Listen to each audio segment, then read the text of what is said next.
pessoal, tudo bom com vocês?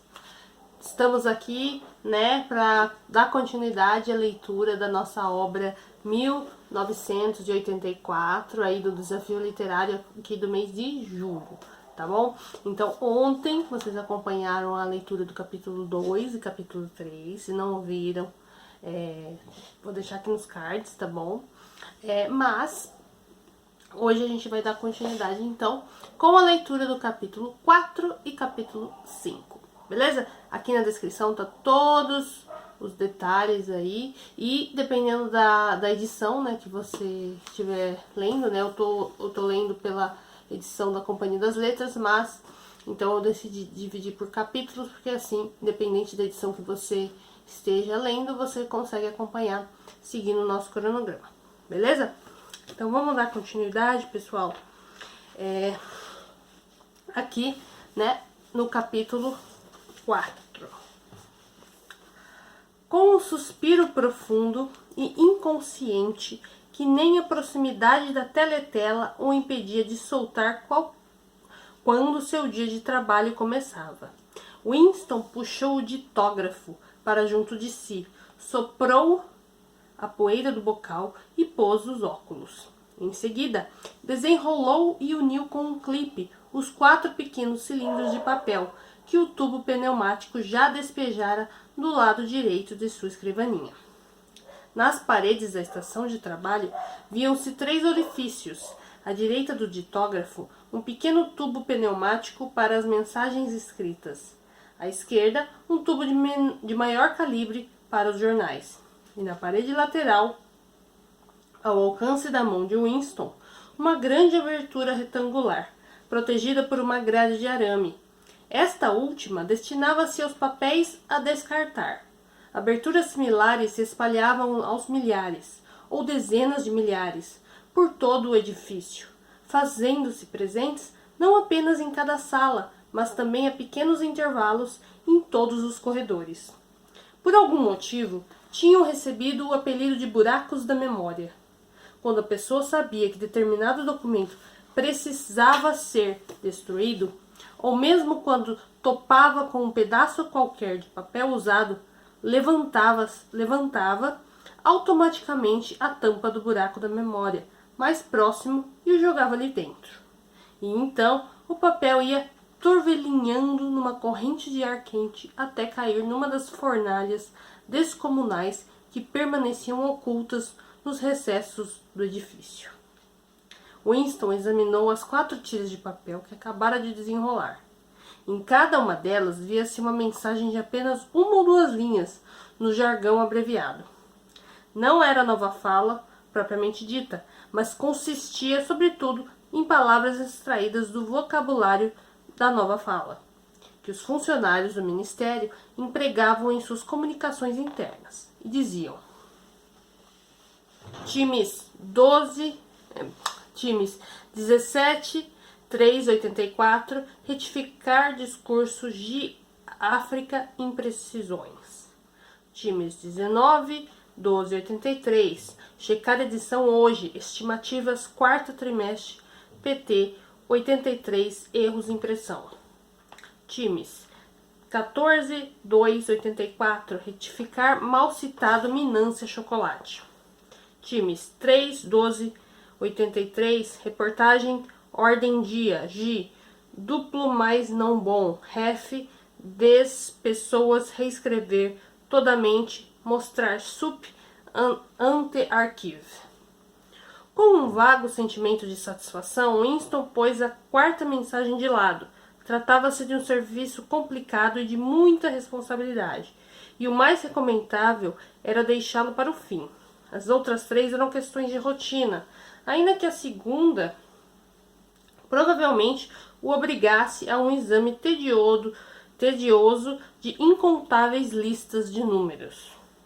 Winston discou edições anteriores na teletela e solicitou os exemplares do Times. Ah, agora que eu entendi, gente. O Times é Times, tá? Cabeça. Times, acho que é uma revista, né? É isso. Não é Times, é Times. tá? De que precisaria para se eu tinha pensado nisso na hora que eu estava lendo, mas eu falei, bom, não sei. Para se desincumbir de suas tarefas. E poucos minutos depois, eles já deslizavam pelo tubo pneumático.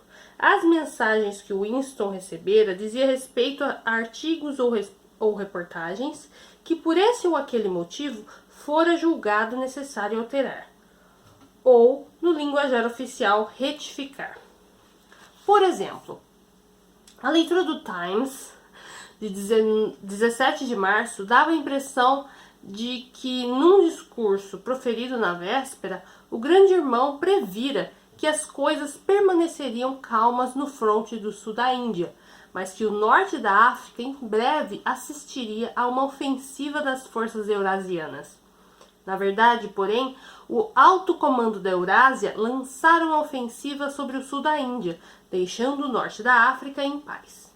Assim, era necessário reescrever um parágrafo do discurso do grande irmão, de forma a garantir que a previsão que ele havia feito estivesse de acordo com aquilo que realmente acontecera. Ou ainda, o Times de 19 de dezembro publicara as estimativas oficiais do volume a ser atingido na produção de uma série de bens de consumo no quarto trimestre de 1983, que ao mesmo tempo era o sexto semestre do nono plano trienal. E a edição do Times daquele dia trazia informação sobre o volume de produção efetivamente atingido no período, e os números estavam em franco desacordo com os prognósticos anunciados em dezembro. A tarefa de Winston era retificar os números originais, fazendo-os corresponder aos resultados de fato obtidos. Já a terceira mensagem fazia referência a um erro muito simples, cuja correção não demandaria mais do que alguns minutos de trabalho. Em fevereiro último, o Ministério da Pujança fizera publicamente a promessa, no linguajar oficial, assumir o compromisso categórico de não promover nenhum corte na ração de chocolate no decorrer de 1984. Na verdade, como Winston já sabia, no fim daquela semana, a ração de chocolate seria reduzida de 30 para 20 gramas. Bastava substituir a promessa original pela advertência de que a ração de chocolate provavelmente sofreria uma redução em abril. Tão logo se desincumbiu das mensagens, Winston juntou com clipes as ditografias de suas correções às respectivas edições do Times e as introduziu no tubo pneumático. E em seguida, com um movimento que ele fez o possível para que parecesse inconsciente, amassou as mensagens originais e 2 ou 3 anotações que ele próprio fizera e as atirou todas no buraco da memória para que fossem devoradas pela chama. Winston não sabia em detalhe o que acontecia no labirinto invisível a que os tubos pneumáticos conduziam, mas tinha uma visão geral da coisa. Depois de efetuadas todas as correções a que determinada edição do Times precisava ser submetida, e uma vez procedida à inclusão de todas as emendas, a edição era reimpressa, o original era destruído e a cópia corrigida era arquivada no lugar da outra. E esse processo de alteração contínua valia não apenas para jornais, como também para livros, periódicos, panfletos, cartazes, folhetos, filmes, trilhas sonoras, desenhos animados, fotos, enfim, para todo tipo de literatura ou documentação que pudesse vir a ter algum significado político ou ideológico. Dia a dia e quase minuto a minuto, o passado era atualizado, e desse modo era possível comprovar com evidências documentais que todas as previsões feitas pelo partido haviam sido acertadas. Sendo que, simultaneamente, todo vestígio de notícia ou manifestação de opinião conflitante com as necessidades do momento eram eliminados. A história não passava de um palimpsesto, raspado e reescrito tantas quantas vezes fosse necessário. Uma vez executado o serviço, era absolutamente impossível provar a ocorrência de qualquer tipo de falsificação. A maior seção do departamento de documentação, muito mais ampla do que aquela em que Winston trabalhava, era composta de pessoas cuja única obrigação era localizar e recolher todos os exemplares de livros, jornais e outros documentos que tivessem sido substituídos e precisavam ser eliminados. Alguns números do Times que, devido a mudanças no alinhamento político ou em virtude de profecias equivocadas do Grande Irmão, podiam ter sido reescritos uma dúzia de vezes e continuam arquivados com sua data original de publicação, sem que houvesse outro exemplar para contradizê-lo. Os livros também eram recolhidos e reescritos vezes sem conta, e nas reedições jamais se admitia a introdução de modificações. Tampouco nas instruções que Winston recebia por escrito e das quais tratava de se livrar tão logo se desincumbia delas. Reconhecia-se ou dava-se a entender que a tarefa solicitada implicava um ato de falsificação, e a referência era sempre a de deslizes, equívocos, erros de impressão ou citações improcedentes, os quais era necessário, em benefício da exatidão, corrigir. Se bem que, pensou ele ao reajustar os números do Ministério da Pujança, aquilo nem falsificação era. Tratava-se apenas de substituir um absurdo por outro. Quase todo o material com que lidavam ali era desprovido da mais ínfima ligação com o mundo real. Faltava até o tipo de ligação contido numa mentira deslavada. As versões originais das estatísticas não eram menos fantasiosas que suas versões retificadas. Na maioria das vezes, Winston e seus colegas eram simplesmente obrigados a tirá-las da cartola.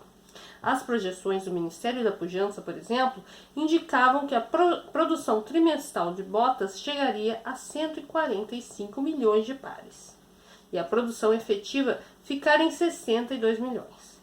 Ao reescrever as estimativas, porém, Winston baixara o número para 57 milhões de pares, e para dessa forma abrir espaço para as costumeiras declarações de que a cota de produção fora superada. De todo modo, os 62 milhões de pares não se aproximavam mais à verdade do que os 57 milhões ou os 145 milhões. E era bem provável que nem um mísero par de botas tivesse sido produzido. Mais provável ainda era que ninguém soubesse quantos pares haviam sido produzidos, nem fizesse questão de saber. O que se sabia sem sombra de dúvida era que todos os trimestres uma quantidade astronômica de botas eram produzidas no papel, enquanto possivelmente metade da população da Oceania andava descalça pelas ruas. E assim acontecia com todos os tipos de fatos documentados, importantes ou não. Tudo ia empalidecendo num mundo de sombras, em que, por fim, até mesmo o ano em que se acreditavam, em que se estavam, se tornava incerto. Winston olhou para o outro lado da sala, e na estação de trabalho correspondente à sua, um homenzinho com um ar escrupuloso e cavanhaque escuro chamado Tillotson trabalhava com perseverança. Tinha um jornal dobrado sobre os joelhos e os lábios bastante próximos do bocal do ditógrafo. Dava a impressão de estar preocupado em manter sigilo sobre as coisas que dizia, mantendo-as somente entre ele e a teletela. Ergueu os olhos e seus óculos projetaram um brilho hostil na direção de Winston. Winston mal conhecia Tillotson e não fazia a menor ideia do que tipo de trabalho que ele realizava. No departamento de documentação, as pessoas não ficavam tagarelando sobre as suas atividades. Na sala comprida e desprovida de janelas, com suas duas fileiras de estações de trabalho, o farfalhar interminável de papelada e zum-zum de vozes murmurando junto ao bocal dos ditógrafos, havia bem 10 pessoas que Winston não conhecia nem pelo nome, embora as visse diariamente correndo de lá para cá pelos corredores e gesticulando durante os 2 minutos de ódio. Sabia que na estação de trabalho vizinha A mocinha de cabelo ruivo se esfalfava dia após dia, tentando simplesmente localizar e eliminar dos jornais e revistas o nome das pessoas que haviam sido vaporizadas e que, portanto, não podiam ter existido. Havia certa congruência nisso, visto o marido dela ter sido vaporizado anos antes. E algumas estações de trabalho mais à frente, um sujeito afável, ineficiente e sonhador, de nome Ampleforth, com orelhas extremamente peludas e um surpreendente talento para manipular rimas e metros. Vivia às voltas com a produção de versões adulteradas, denominadas textos definitivos, de poemas que haviam se tornado ideologicamente ofensivos, mas que por uma ou outra razão não podiam ser expurgados das antologias. E aquela sala, com seus 50 funcionários mais ou menos, não passava de uma subseção, de uma única célula, por assim dizer, da colossal complexidade do departamento de documentação. Mais adiante, acima, abaixo, havia outros magotes de funcionários às voltas com uma miríade inimaginável de atividades. Havia as imensas tipografias com seus subeditores, seus tipógrafos especialistas e seus estúdios altamente sofisticados para a realização de maquiagem de fotografias.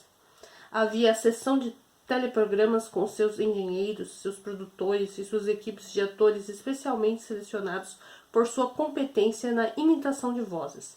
Havia os exércitos escriturários, cujo trabalho consistia simplesmente na confecção de listas de livros e periódicos a serem recolhidos. Havia os vastos depósitos onde eram armazenados os documentos corrigidos e as fornalhas ocultas em que os originais eram destruídos.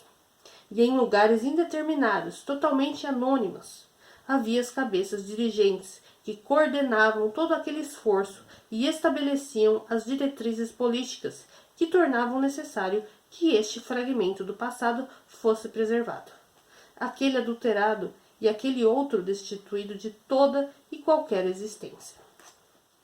E no fim das contas, o departamento de documentação não passava de um ramo do Ministério da Verdade, cuja função primeira não era reconstruir o passado, e sim abastecer os cidadãos da Oceania com jornais, filmes, livros escolares, programas de teletela, peças dramáticas e romances, com todo tipo imaginável de poemas líricos a tratados de biologia, de cartilhas de ortografia a dicionários de nova fala. E ao Ministério cabia não apenas suprir as inúmeras necessidades do partido, como também reproduzir toda essa operação num nível inferior, em benefício do proletariado. Havia uma série de departamentos dedicados especificamente à literatura, à música, ao teatro e ao entretenimento proletário em geral. Ali eram produzidos jornais populares contendo apenas e tão somente esportes, crimes e astrologia, romances sem a menor qualidade, curtos e sensacionalistas, filmes com cenas e mais cenas de sexo, e canções sentimentais compostas de forma totalmente mecânica por uma modalidade especial de calendoscópio, conhecida como versificador. Havia inclusive uma subseção inteira, Pornodive era seu nome em nova fala, dedicada à produção do tipo mais grosseiro de pornografia, que era despachado em embalagens fechadas e que nenhum integrante do partido, salvo os envolvidos em sua produção, tinha permissão de ver. Enquanto Winston trabalhava, o tubo pneumático despejara mais 3 mensagens de sua escrivaninha, mas eram questões simples e ele as resolvera antes de ser interrompido pelos 2 minutos de ódio. Findo o ódio, voltou à estação de trabalho, tirou da prateleira o dicionário de nova fala, empurrou o ditógrafo para o lado, limpou os óculos e se dedicou à sua principal atividade da manhã. O trabalho era o maior prazer da vida de Winston. Suas tarefas compunham uma rotina majoritariamente enfadonha, mas, vez por outra, apareciam incumbências que, de tão difíceis e intríncadas que faziam-no correr o risco de perder-se nelas, como nas profundezas de um problema matemático. Eram obras delicadíssimas, de contrafação, sem orientação alguma, além de sua familiaridade com os princípios do Sonsing e uma ideia aproximada do que o partido queria que fosse dito. Winston era bom nesse tipo de coisa. Uma vez ou outra já fora até encarregado de retificar os editoriais do Times, inteiramente escritos em nova fala. Desenrolou a mensagem que deixara de lado no começo do dia, e ela dizia: Times, 3/12/83. Reportagem ordem dia. G. Duplo mais não bom. Ref.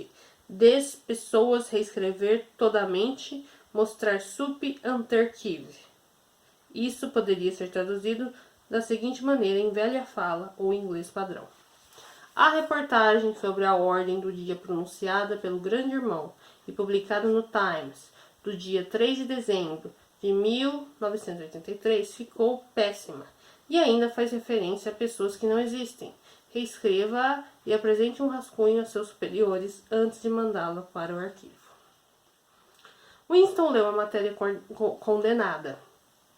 Aparentemente, a principal intenção da ordem do dia do Grande Irmão fora elogiar o trabalho da organização conhecida como FFCC, responsável por fornecer cigarros e outros itens para o conforto dos marinheiros das fortalezas flutuantes. Um certo camarada Withers, membro insígne do núcleo do partido, merecera menção especial e fora condecorado com a Ordem do Mérito Conspícuo, segunda classe. 3 meses depois, de uma hora para outra e sem nenhum motivo aparente, a FFCC fora dissolvida. Supunha-se que Withers e seus sócios tivessem caído em desgraça, mas tanto os jornais como a Teletela haviam silenciado sobre o assunto. Nada de extraordinário nisso, pois quase nunca os transgressores políticos eram levados a julgamento ou mesmo denunciados publicamente. Os grandes expurgos que envolviam milhares de pessoas com julgamentos públicos dos traidores e criminosos do pensamento, que faziam confissões abjetas e em seguida eram executados, serviam como punições excepcionalmente exemplares e só aconteciam a cada 2 ou 3 anos. O mais comum era que as pessoas que caíam em desgraça no partido simplesmente desaparecessem e nunca mais se ouvissem falar delas. Ninguém fazia a menor ideia de que fim teriam levado. Em alguns casos, podiam nem estar mortas. Winston possivelmente havia testemunhado o desaparecimento de 30 conhecidos seus ao longo dos anos, isso sem contar nos seus pais. Winston acariciou suavemente o nariz com um clipe. Na estação de trabalho, do outro lado da sala, circunspecto, o camarada Tillotson continuava debruçado sobre seu ditógrafo. Ergueu a cabeça por um momento. De novo, o brilho hostil dos óculos. Winston ficou pensando que talvez o camarada Tillotson estivesse fazendo o mesmo trabalho que ele. Era perfeitamente possível. Tarefa tão complicada jamais seria confiada a uma única pessoa. Por outro lado, deixá-la a cargo de uma comissão seria admitir abertamente que o que se pretendia ali era uma adulteração. Com toda probabilidade, havia no mínimo uma dúzia de pessoas elaborando versões rivais daquilo que o Grande Irmão, de fato, dissera em sua ordem no dia. E em breve algum manda-chuva do núcleo do partido escolheria esta ou aquela versão, faria a reedição do texto e acionaria os indispensáveis e complexos processos de referência cruzada para que em seguida a mentira selecionada entrasse para os anais permanentes e se tornasse verdade. Winston não sabia por que Withers caíra em desgraça, talvez por corrupção ou incompetência. Talvez o Grande Irmão estivesse apenas se livrando de um subordinado popular demais. Talvez Withers, ou alguém próximo a ele, estivesse sob suspeita de abrigar tendências heréticas. Ou talvez, e o mais provável, a coisa acontecera apenas e tão somente porque expurgos e pulverizações eram elementos indispensáveis à mecânica governamental. As únicas pistas concretas estavam nas palavras "ref" das pessoas, que indicavam que o Withers já estava morto. Não que esse fosse o desfecho automático sempre que alguém era detido. Às vezes o preso acabava sendo solto e era autorizado a viver 1 ou 2 anos em liberdade antes de ser executado. Muito de vez em quando, uma pessoa que todos julgavam morta havia muito tempo fazia uma reaparição fantasmagórica num julgamento público, comprometendo centenas de outros com seu testemunho para então tornar a desaparecer, dessa vez para sempre. Withers, contudo, já era uma despessoa. Não existia, nunca havia existido. Winston concluiu que não bastaria simplesmente inverter a tendência do discurso do grande irmão. Era melhor fazê-lo versar sobre algo que não tivesse nada a ver com o assunto original. Podia transformar o discurso na habitual cantilena contra traidores e criminosos do pensamento, mas isso era um pouco óbvio demais. Por outro lado, se inventasse uma vitória no fronte ou um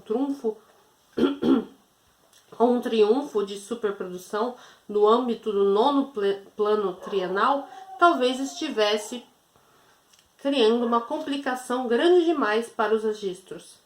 De súbito, apareceu na sua cabeça a imagem sob medida, por assim dizer, de um certo camarada Ogilvy, recentemente morto em combate em circunstâncias heróicas.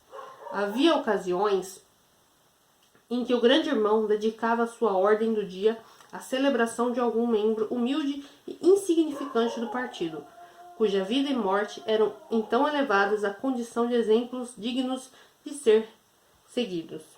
Era chegada a hora de ele festejar o camarada Ogilvy. Na verdade, nunca existira nenhum camarada Ogilvy, mas um punhado de linhas impressas e 2 ou 3 fotos forjadas fariam com que ganhasse vida. Winston refletiu por alguns instantes e depois puxou o ditógrafo para junto de si e começou a ditar no conhecido estilo do grande irmão. Um estilo ao mesmo tempo militar e pedante, e graças a uma artimanha que consistia em formular perguntas e prontamente apresentar as respostas para ela. Que ensinamentos tiramos desse fato, camaradas? O ensinamento, que aliás é também um dos princípios fundamentais do Sussing, de que, etc, etc. Muito fácil de imitar. Aos 3 anos de idade, o camarada Ogilvy rejeitara todos os seus brinquedos, exceto um tambor, uma submetralhadora e um helicóptero em miniatura. Aos 6, graças a uma autorização especial, um ano antes de que permitia o regulamento, ingressara nas fileiras dos espiões. E aos 9 se tornara comandante de tropa. Aos 11, denunciara um tio à polícia das ideias, e depois de ter escutado às escondidas uma conversa de que lhe parecera conter tendências criminosas. Aos 17, fora organizador distrital da Liga Juvenil Antissexo. Aos 19, projetara uma granada de mão adotada pelo Ministério da Paz e que no primeiro teste matara 30. E um prisioneiro eurasiano de uma só vez. Aos 23, perdera a vida em combate. Perseguido por jatos inimigos ao sobrevoar o Oceano Índico, com despachos importantes, amarrara a metralhadora ao corpo, usando-a como lastro, e saltara do helicóptero em alto mar, com despachos e tudo. Um fim, disse o grande irmão, impossível de contemplar sem uma certa inveja. E em seguida, o grande irmão acrescentou algumas observações sobre a pureza e a determinação que haviam marcado a vida do camarada Ogilvy. Era abstêmio, não fumava e sua única distração era a hora que passava diariamente na academia de ginástica. Além disso, fizera foto de celibato, pois acreditava que o casamento e as preocupações com a família eram incompatíveis com uma vida de absoluta dedicação ao dever. Quando se dispunha a conversar, era sempre sobre os princípios do Sussing, e sua única aspiração na vida era derrotar o inimigo eurasiano e perseguir implacavelmente espiões, sabotadores, criminosos do pensamento e traidores em geral. Winston ponderou a possibilidade de conceber ao camarada Ogilvy a ordem do mérito conspícuo. No fim, concluiu que não devia fazê-lo, considerando o trabalho desnecessário de referência cruzada que isso acarretaria. Tornou a olhar de relance para o rival na estação de trabalho oposta à sua. Algo parecia lhe dizer com segurança que Tillotson estava às voltas com o mesmo trabalho que ele. Era impossível saber qual das versões acabaria sendo adotada, porém Winston acreditava firmemente que seria a sua. O camarada Ogilvy, que até uma hora antes não existia, nem na imaginação, agora era um fato. Não deixava de ser curioso, pensou Winston, que fosse possível criar homens mortos, mas não homens vivos. O camarada Ogilvy, que nunca existira no presente, agora existia no passado, e tão logo o ato da falsificação caísse no esquecimento, existiria com a mesma autenticidade e com base no mesmo tipo de evidência que Carlos Magno ou Júlio César. Concluímos então aí o capítulo 4 e vamos dar início então ao capítulo 5. Na cantina de teto baixo, situada na parte subterrânea do edifício, longe da superfície do solo, a fila do almoço se arrastava, avançando muito devagar. O ambiente já estava superlotado e o barulho era ensurdecedor. O bafo do ensopado escapava pela grade do balcão, espalhando um cheiro azedo, metálico, que não encobria completamente os vapores do gin Victory. No outro extremo da sala havia um pequeno bar, não mais que um buraco na parede, onde era possível comprar gin por 10 centavos a dose grande. Exatamente a pessoa que eu estava procurando, disse alguém atrás de Winston. Winston se virou. Era seu amigo Sime, que trabalhava no departamento de pesquisas. Talvez o termo não fosse exatamente amigo. Agora ninguém mais tinha amigos, só camaradas. Mas a companhia de alguns camaradas era mais prazerosa do que a de outros. Sime era filólogo, especialista em nova fala. Na realidade, fazia parte da vasta equipe de especialistas encarregada de compilar a 11ª edição do Dicionário de Nova Fala.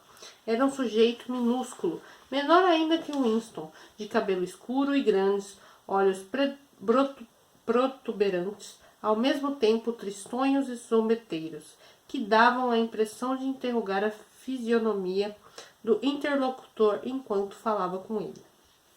Eu queria saber se você tem alguma lâmina de barbear, disse. Nenhuma, respondeu Winston depressa, como quem se sente culpado. Procurei por toda parte, não tem em lugar nenhum. Todo mundo vivia lhe pedindo lâminas de barbear. A bem da verdade, Winston tinha 2 lâminas sem uso, que estava deixando de reserva. Fazia alguns meses que as lâminas estavam em falta.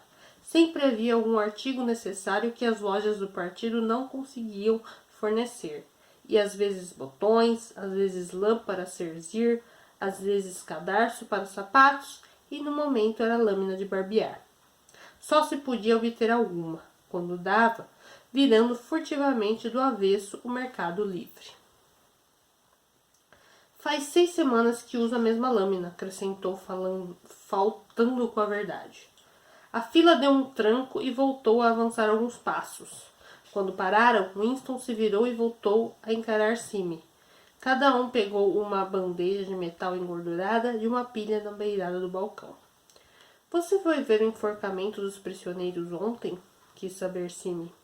Eu estava trabalhando, respondeu Winston com indiferença. Imagino que vão mostrar no noticiário. Um substituto muito inadequado, observou Sime. Seus olhos sombeteiros perscrutaram o rosto de Winston. Eu conheço você. Os olhos pareciam dizer.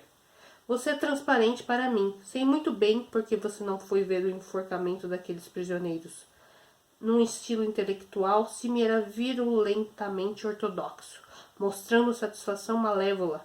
Gostava de falar de incursões de helicóptero contra povoados inimigos, de julgamentos e confissões de criminosos no pensamento, de execuções nos porões do Ministério do Amor. Conversar com ele era, em grande medida, tentar desviá-la desse tipo de assunto e envolvê-lo, se possível, nos aspectos técnicos da nova fala, que conhecia muito bem, e sobre os quais discorria com interesse.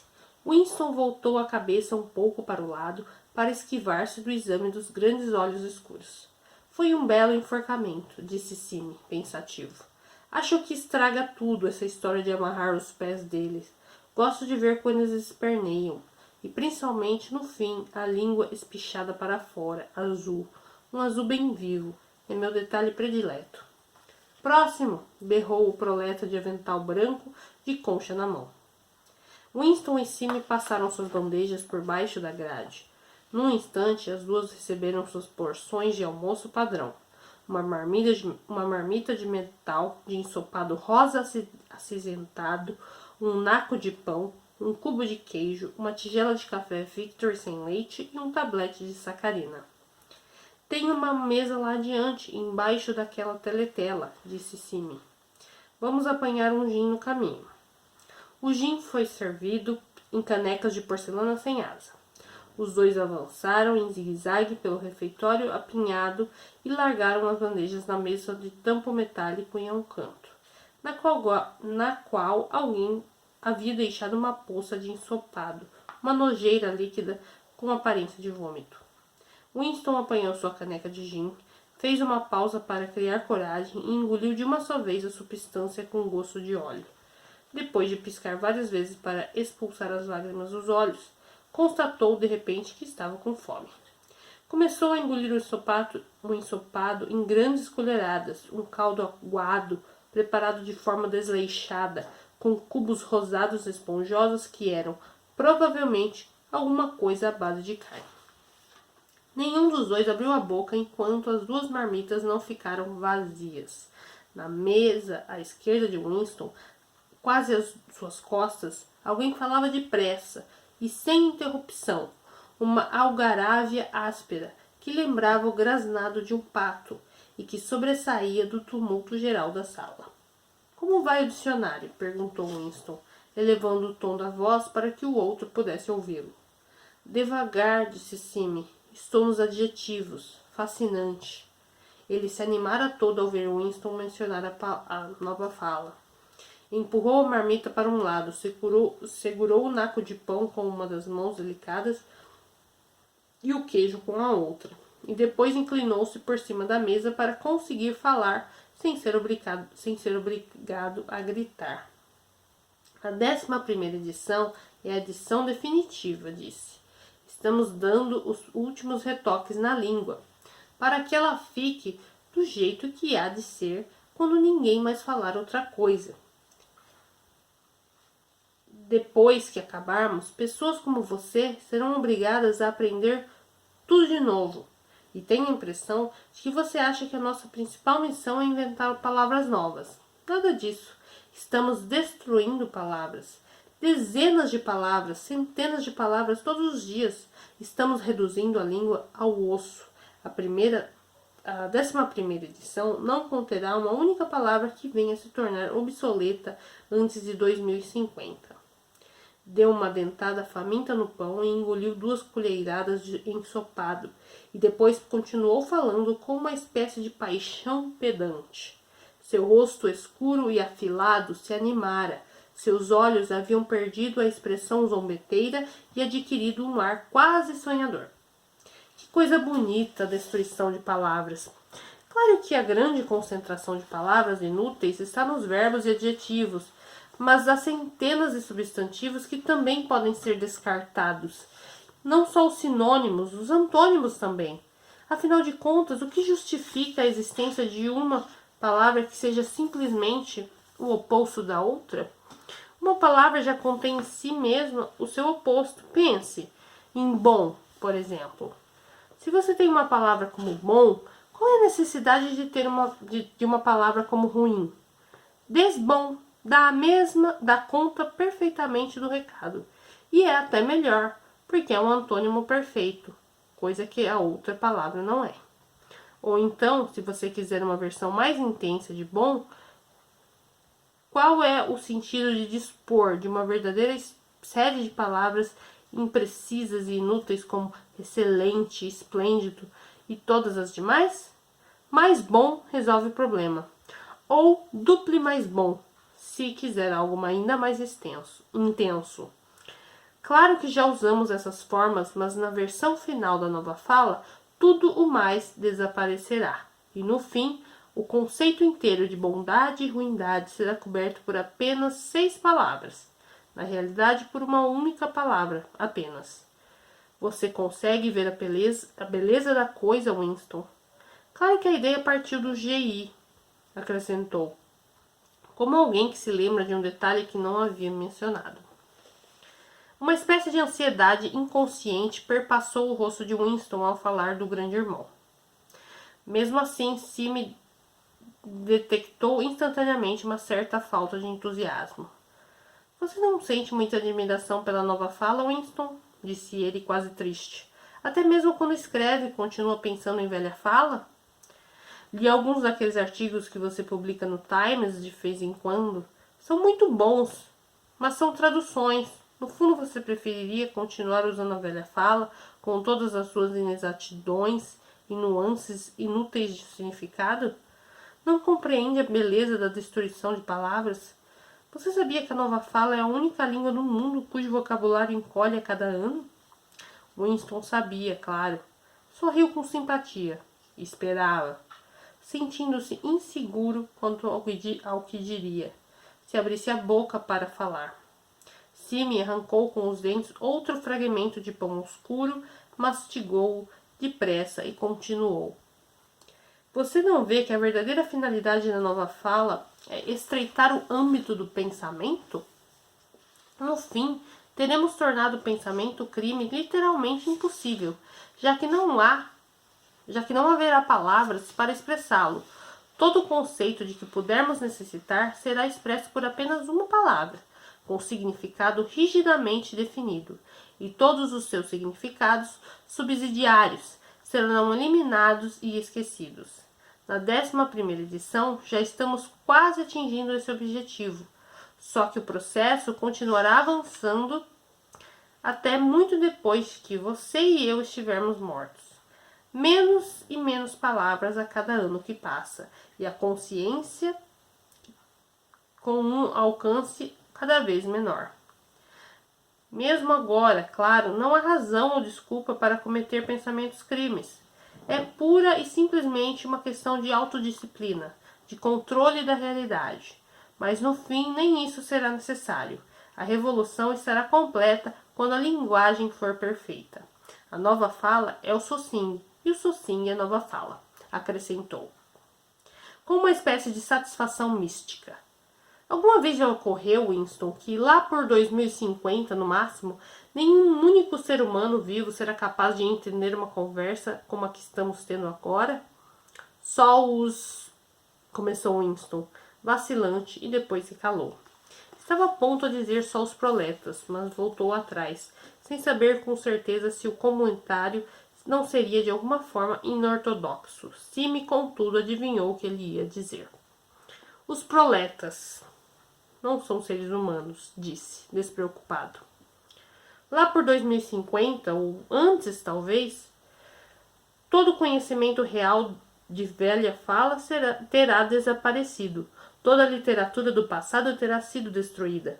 Chaucer, Shakespeare, Milton, Byron existirão somente em suas versões em nova fala, em que, além de transformados em algo diferente, estarão transformados em algo contraditório com o que eram antes. A literatura do partido será outra, os slogans serão outros. Como podemos ter um slogan como liberdade e escravidão, quando o conceito de liberdade foi abolido? Todo o clima de pensamento será diferente. Na realidade, não haverá pensamento tal como o que entendemos hoje. Ortodoxia significa não pensar, não ter necessidade de pensar. Ortodoxia é inconsciência. Um dia desses, pensou Winston, assaltado por uma convicção profunda, Sime será vaporizado. É inteligente demais, vê as coisas com excessiva clareza e é franco demais quando fala. O partido não gosta desse tipo de gente. Um dia ele vai desaparecer. Está escrito na cara dele. Winston acabara com sua porção de queijo e pão. Virou-se um pouco de lado na cadeira para tomar o seu café. Na mesa à esquerda, o homem de voz estridente continuava falando sem dar trégua aos companheiros. Uma jovem, que talvez fosse sua secretária, e que estava de costas para Winston, ouviu o que ele afirmava e parecia concordar enfaticamente com tudo. De vez em quando, Winston pescava alguma observação do tipo: acho que você tem toda a razão, concordo 100% com você, manifestava por uma voz feminina jovem e um bocado tola. Porém, a outra voz nunca se interrompia, nem por um instante que fosse, nem mesmo quando a garota falava. Winston conhecia o homem de vista, mas só sabia que ocupava um cargo importante no departamento de ficção. Era um homem de uns 30 anos, de pescoço musculoso e grande boca móvel. Jogava a cabeça um pouco para trás e, devido ao ângulo em que estava sentado, seus óculos refletiam a luz e punham diante de Winston 2 círculos opacos no lugar dos olhos. O detalhe, um tanto horrível da cena, era o fato de ser praticamente impossível distinguir uma só palavra na torrente de ruídos que jorrava da boca daquele homem. Em uma única ocasião, Winston entendeu uma frase: completa e total eliminação Goldsteinismo, cuspida a grande velocidade e aparentemente formando um só bloco, como uma linha de tipo soldados uns aos outros. O restante era mero ruído, um grasnado, ininterrupto. Isso não impedia, porém, que mesmo sem conseguir escutar o que o homem dizia, você se assegurasse do sentido geral de suas palavras. Ele devia estar denunciando Goldstein e exigindo medidas mais severas contra os criminosos do pensamento e os sabotadores. Devia estar lançando vitupérios contra as atrocidades do exército eurasiano. Devia estar enaltecendo o grande irmão ou os heróis do fronte malabarense. Dava tudo no mesmo. Fosse o que fosse, de uma coisa você podia estar seguro: cada palavra de seu discurso era pura ortodoxia, puro socin. Enquanto fitava o rosto sem olhos, com aquele maxilar que se mexia incansavelmente para cima e para baixo, Winston teve a estranha sensação de que aquele não era um ser humano de verdade, mas alguma espécie de simulacro. O que falava não era o cérebro do homem, era sua laringe, e o material que ele produzia era formado por palavras. Contudo, ela fala no sentido lato. Era um ruído emitido sem a participação da consciência, como o grasnado de um pato. Se me silenciara por um momento, usava o cabo da colher para desenhar na poça de um ensopado. A voz da outra mesa continuava grasnando a toda velocidade, facilmente audível a despeito do rumor ambiente. Tenho uma palavra em nova fala, disse Sime, que não sei se você conhece. Pato fala. Grasnar feito um pato. É uma dessas palavras interessantes com 2 sentidos contraditórios. Quando aplicada a um adversário é ofensa. Aplicada a alguém que você concorda é elogio. Sime será vaporizado, sem sombra de dúvidas, pensou Winston de novo. A reflexão estava impregnada de uma espécie de tristeza, embora Winston soubesse muito bem que Sime o desprezava e não sentia maior afeto por ele, o que era totalmente capaz de denunciá-lo como criminoso do pensamento se visse razão para isso. Havia algo de sutilmente errado em Sime. Ele era desprovido de discrição, de indiferença, de uma espécie de estultícia salvadora. Ninguém poderia dizer que ele fosse inortodoxo, acreditava nos princípios do Socin, venerava o grande irmão, se rejubilava com as vitórias, odiava os hereges, não apenas com sinceridade, como com uma espécie de zelo incansável, com uma atualidade de informações que os membros comuns do partido não chegavam nem perto. Ainda assim, era como se houvesse algo de suspeito nele. Dizia coisas que teria sido melhor não dizer. Lera livros demais, frequentava o café da Castanheira, covil de pintores e músicos. Não havia lei, escrita ou não escrita, que proibisse alguém de ir ao café da caçanheira, e mesmo assim o lugar aparentemente dava azar. Os antigos líderes do partido, agora desacreditados, costumavam reunir-se no local antes do expurgo final. Diziam que o próprio Goldstein fora visto ali algumas vezes, anos e décadas atrás. Não era difícil prever o futuro de Sime. Mesmo assim, não havia dúvidas de que se Sime percebesse, nem que fosse por 3 segundos, a natureza das opiniões secretas dele, Winston imediatamente o entregaria à polícia das ideias. Qualquer um faria isso. Aliás, mas Sime seria o primeiro. Não era apenas uma questão de zelo, ortodoxia era inconsciência. Sime ergueu os olhos. Lá vem o Parsons, disse. Alguma coisa em seu tom de voz parecia acrescentar aquele rematado idiota. Parsons, vizinho de Winston nas mansões Victory, efetivamente dedicava-se a atravessar o salão. Um homenzinho rechonchudo de estatura média, louro e com cara de sapo. Com 35 anos, já possuía pneus de gordura incipientes no pescoço e na cintura, mas seus movimentos eram enérgicos e juvenis. Tudo em sua aparência evocava um meninozinho em dimensão aumentada, e tal ponto que, embora vestisse o macacão regulamentar, era quase impossível não pensar nele como se estivesse envergando o short azul, a camisa cinza e o lenço vermelho dos espiões. Ao evocar a sua imagem, o que aparecia era sempre uma figura com covinhas nos joelhos e mangas arregaçadas, mostrando os bracinhos rechonchudos. Com efeito, sempre que participava de uma caminhada comunitária ou de outra atividade física qualquer, Parsons aproveitava o pretexto para retomar o uso do short.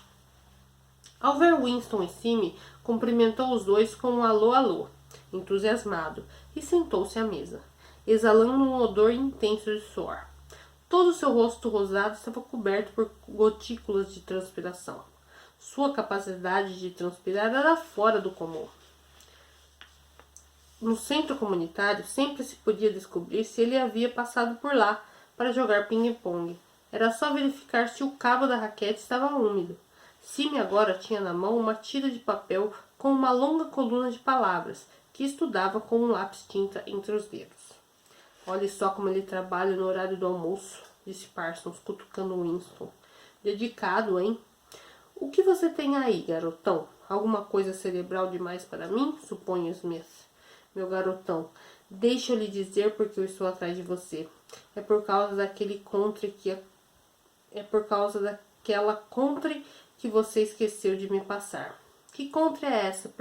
Perguntou Winston, enfiando automaticamente a mão no bolso para pegar dinheiro. Cerca de 1/4 do salário do indivíduo tinha de ser reservado para contribuições voluntárias, difíceis de controlar de tão numerosas. Para a Semana do Ódio, lembra?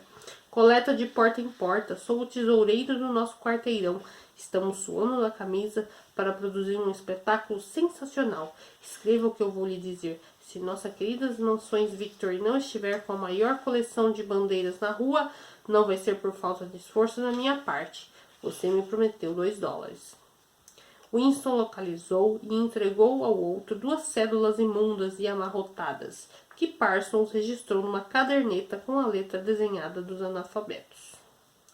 Aliás, garotão, disse ele, ouvi dizer que aquele delinquente que eu tenho lá em casa acertou você com um estilingue ontem. Não se preocupe que eu já passei uma bela de uma descompostura nele por causa disso. Na verdade, eu disse a ele que se o fato se repetir, ele vai ficar sem um estilingue.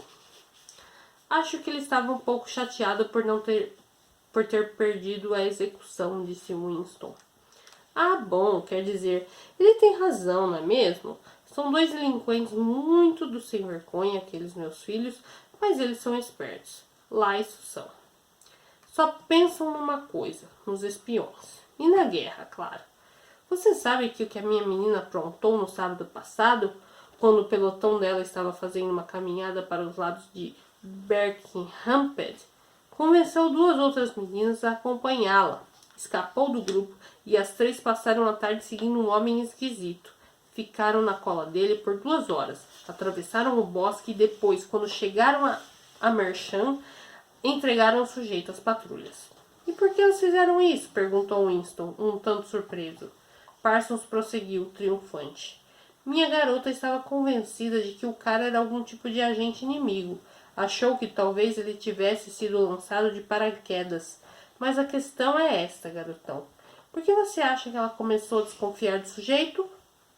É que ela percebeu que ele calçava uns sapatos estranhos. Disse que nunca tinha visto alguém usar aquele tipo de sapato. Quer dizer, tudo indicava que ele fosse estrangeiro. Muito esperto para uma moleca de 7 anos, hein? E o que aconteceu com o homem? Quis saber Winston. Ah, isso eu não sei. Mas não ficaria nem um pouco surpreso se Parsons imitou o gesto de quem aponta um fuzil e estalou a língua como se desse o tiro. Boa, disse Sime distraído, sem levantar os olhos de sua tira de papel. Claro que não podemos nos dar ao luxo de correr riscos, concordou Winston consciencioso. O que eu estou querendo dizer é que estamos no meio de uma guerra, observou Parsons. Como para confirmar a afirmação, um toque de trombeta emitido pela teletela passou por cima da cabeça deles. Só que dessa vez não se tratava da proclamação de uma vitória militar, mas simplesmente de uma declaração do Ministério da Pujança. Camaradas! Gritou uma garbosa voz juvenil. Atenção, camaradas! Temos novidades gloriosas para vocês. Vencemos a batalha de produção. Os proventos oriundos da produção de todos os tipos de bens de consumo acabaram de ser calculados e mostram que o nível de vida subiu nada menos que 20% em relação ao ano passado. Esta manhã, em todo o território da Oceania, houve manifestações espontâneas e incontroláveis, com os trabalhadores retirando-se de fábricas e escritórios, desfilando pelas ruas com bandeiras e exteriorizando sua gratidão para com o grande irmão, pela vida nova e feliz e que sua sábia liderança nos conduziu. Aqui estão alguns dos totais obtidos gêneros alimentícios. A expressão vida nova e feliz foi repetida diversas vezes. Ultimamente, essa expressão estava na moda no Ministério da Pujança. Parsons, atento, desde o toque da trombeta, ouvia sentado em silêncio, numa espécie de gravidade boquiaberta, numa espécie de tédio edificado. Era incapaz de acompanhar os números, mas percebia de que, de alguma forma, eles justificavam um estado de satisfação. Segurava um cachimbo grande e sujo, cheio até a metade de tabaco carbonizado. Com o tabaco racionado, a 100 gramas por semana, poucas vezes era possível encher um cachimbo por completo. Winston fumava um cigarro Victor que mantinha cuidadosamente na horizontal. A nova ração só seria distribuída no dia seguinte e restavam-lhe apenas 4 cigarros. Naquele momento, tinha os ouvidos fechados para os ruídos mais afastados e estava escutando o que a teletela transmitia. Foi informado de que houvera, inclusive, manifestações de agradecimento ao grande irmão pelo fato de ter levado a ração de chocolate para 20 gramas por semana, sendo que ainda ontem, refletiu, fora anunciada a redução da ração para 20 gramas por pessoa, por semana. Seria possível as pessoas engolirem aquela? Passadas apenas 24 horas do anúncio? Sim, engoliam. Parsons engoliu sem dificuldade, com a estupidez de uma besta. A criatura sem olhos da outra mesa engoliu fanática, apaixonadamente, com um desejo furioso de seguir, denunciar e vaporizar todo aquele que viesse a sugerir que na semana anterior a ração era de 30 gramas. Sime também, de uma maneira mais complexa que envolvia duplo pensamento. Sime engoliu. Winston era o único, então, a possuir memória? Estatísticas fabulosas continuavam brotando da teletela, em comparação com o ano anterior.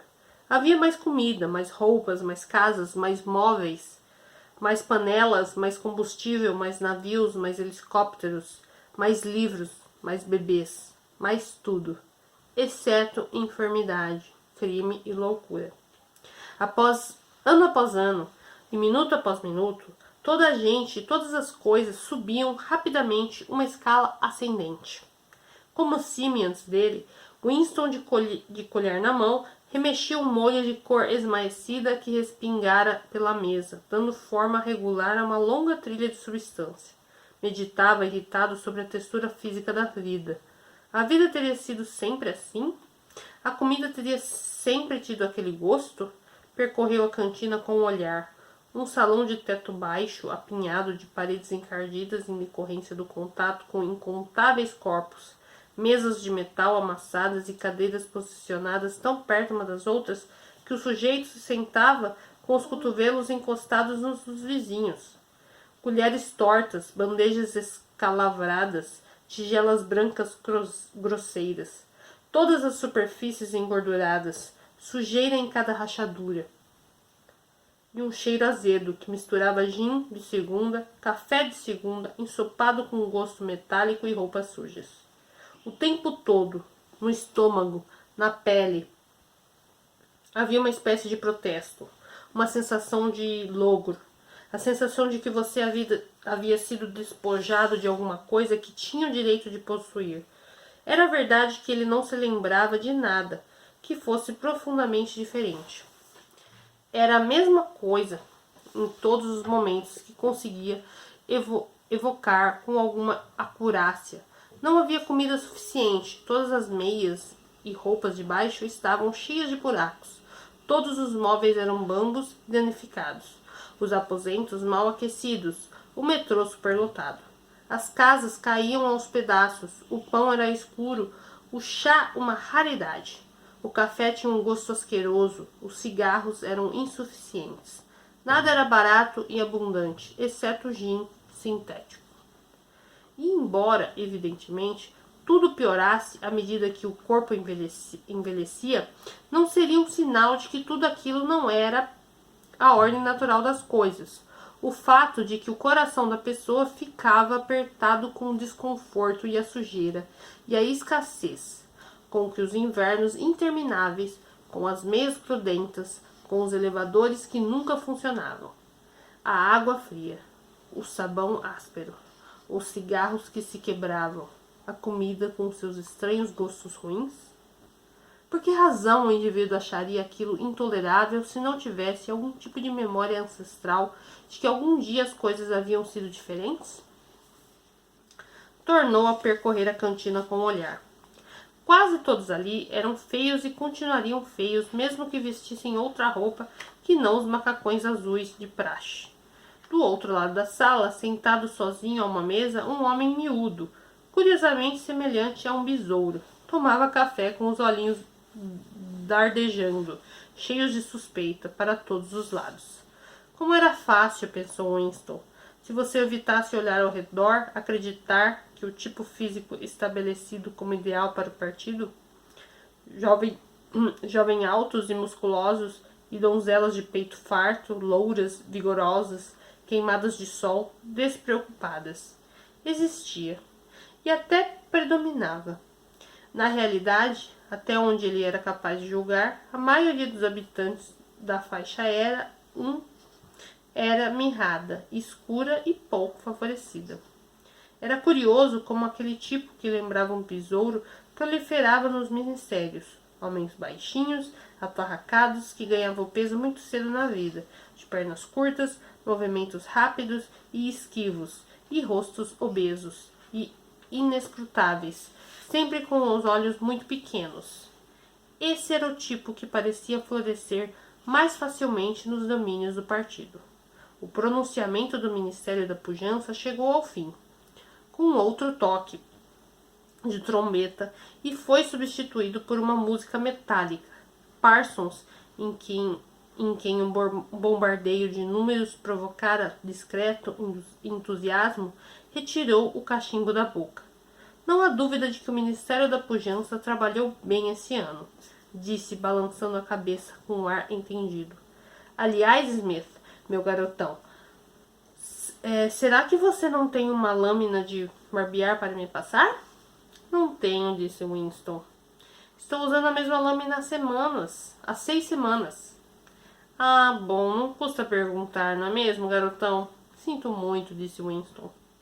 A voz de grasnado da outra mesa, temporariamente interrompida durante o pronunciamento do ministério, retomara sua cantilena, tão estridente quanto antes. Por alguma razão, Winston de repente se viu pensando na Sra. Parsons, com seu cabelo espigado e poeira nos vincos do rosto. Em 2 anos mais aquelas crianças estariam denunciando a mãe à polícia das ideias, e a Sra. Parsons seria vaporizada. Sime seria vaporizado, Winston seria vaporizado e O'Brien seria vaporizado. Parsons, por outro lado, jamais seria vaporizado. A criatura sem olhos, com voz de grasnado, jamais seria vaporizada. Os homenzinhos com jeito de besouro que percorriam com tanta destreza os corredores labirínticos dos ministérios, esses também jamais seriam vaporizados. E a garota de cabelo escuro, a garota do departamento de ficção, tampouco seria vaporizada. Ele tinha a impressão de saber, por instinto, quem iria sobreviver e quem haveria de perecer, embora não fosse fácil determinar o que exatamente garantia essa sobrevivência. Naquele exato momento, foi arrancado de seu devaneio por um violento safanão. A garota da mesa ao lado virara o corpo e olhara para ele. Era a garota de cabelo escuro. Ela lhe dirigia um olhar enviesado, mas de curiosa intensidade. No instante que os olhos dos dois se encontraram, ela desviou de novo o olhar. As costas de Winston ficaram cobertas de suor. Um golpe terrível de horror varou seu corpo. Foi uma coisa que passou quase na mesma hora, deixando atrás de si uma espécie de inquietação torturante. Por que a garota olhava para ele? Por que o seguia? Infelizmente, era incapaz de recordar se ela já estava sentada na outra mesa quando ele chegara, ou se aparecera depois. De um modo ou de outro, no dia anterior, durante os 2 minutos de ódio, ela estava sentada logo atrás dele, quando não havia uma necessidade aparente de que lá estivesse. Muito provavelmente, o verdadeiro objetivo era ouvir o que ele dizia e assegurar-se de que não estava gritando com empenho adequado. Seu pensamento anterior veio-lhe à mente. Talvez ela não fizesse parte da polícia das ideias, mas o problema era que o maior perigo estava justamente no espião amador. Ele não sabia por quanto tempo ela ficara olhando para ele. Talvez tivesse feito isso por 5 minutos, e era possível que suas feições não estivessem perfeitamente sob controle. Era terrivelmente perigoso deixar os pensamentos à solta num lugar público. Qualquer um na esfera de visão de uma teletela, qualquer coisinha podia ser sua perdição. Um tique nervoso, um olhar inconsciente de ansiedade, o hábito de falar sozinho. Tudo que pudesse produzir uma impressão de anormalidade, de que tinha alguma coisa a esconder. Fosse como fosse, ostentar uma expressão inadequada no rosto, parecer incrédulo no momento em que uma vitória era anunciada, por exemplo. Era em si uma infração passível de castigo. Havia inclusive uma palavra para isso em nova fala: rosto-crime. A garota voltara a dar-lhe as costas. Talvez não o estivesse seguindo, afinal de contas. Talvez fosse só coincidência ter se sentado tão perto dele por 2 dias consecutivos. O cigarro de Winston se apagara e ele o depositou com todo cuidado sobre a borda da mesa. Acabara de fumá-lo, depois do trabalho, se conseguisse evitar que o tabaco caísse no interior do cilindro de papel. Era muito provável que o tabaco caísse. Era muito provável que a pessoa da mesa ao lado fosse uma espiã da polícia das ideias. E muito provavelmente, em 3 dias, ele estaria nos porões do Ministério do Amor. Mas isso não era razão para desperdiçar uma bagana. Sime dobrara sua tira de papel e voltara a guardá-la no bolso. Parsons recomeçara a falar. Ô garotão, já lhe contei da vez em que aqueles 2 delinquentes que eu tenho lá em casa tocaram fogo na saia da velha lá do mercado, porque viram ela embrulhar salsicha num pôster do GI? Perguntou, mordiscando o tubo do cachimbo e soltando uma risada. Foram atrás dela sem que ela percebesse e tocaram fogo na saia dela com uma caixa de fósforos. Acho que ela ficou bem queimada. Que bandidos, não é mesmo? Mas umas verdadeiras raposas tão espertos. O treinamento que essas crianças recebem nos espiões é de primeira, hoje em dia. Bem melhor que no meu tempo, inclusive. Adivinhe o que deram a eles um dia desses? Cornetas acústicas para escutar pelas fechaduras. Minha garotinha apareceu lá em casa com o equipamento e fez o teste na fechadura da sala. Sabe que ela consegue ouvir 2 vezes mais do que eu encostando a orelha no buraco? Claro que é um instrumento de brinquedo, mas ensina as crianças a fazer as coisas, não é mesmo? E nesse momento, a teletela emitiu um assovio estridente. Era o sinal de que estava na hora de voltar para o trabalho. Os 3 homens puseram-se em pé de um salto para entrar na disputa pelos elevadores. E com isso, o restinho de tabaco caiu do cigarro de Winston. Então, concluímos aqui a leitura do capítulo 5, pessoal. Eu espero que vocês estejam gostando da leitura dessa obra. E já vai deixando seu like, pessoal, não deixa pra depois, tá? Deixa seu like aí, compartilha e até amanhã, então, com a leitura do capítulo 6 e capítulo 7. Obrigada pra você que ficou até aqui e até amanhã, pessoal. Tchau, tchau!